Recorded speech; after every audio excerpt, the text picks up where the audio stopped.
ہمارے prime minister جناب منموہن سنگھ صاحب کے انتقال پر اپنی جانب سے، اپنی پارٹی کی جانب سے ان کے افراد خاندان کو تعزیت پیش کرتا ہوں، اور یہ بات سچائی پر مبنی ہے کہ منموہن سنگھ صاحب ایک پارٹیشن کے ریفیوجی تھے، اور اس کے بعد انہوں نے اپنی ذاتی محنت اور ایمانداری سے وہ ترقی کرتے گئے، آر بی آئی کے گورنر اور پھر بھارت کے فائنانس منسٹر، پھر 2004 میں وہ اس ملک کے وزیر اعظم بنے، اور میرا ماننا یہ ہے کہ ان کے دور وزارت عظمیٰ میں وہ ایک بھارت کا ایک پہلا وزیر اعظم تھا، پردھان منتری تھا، جس نے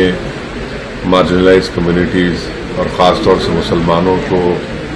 اپلفٹ کرنے کے لیے، ان کو حق دلانے کے لیے انہوں نے بہت کوششیں کی، اور ان کے انتقال سے یقیناً ہمارے وطن عزیز نے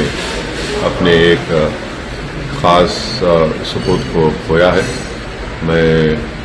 تمام ملک جو آج غم میں شامل ہیں، غم میں ہے، میں اس میں شامل ہوں۔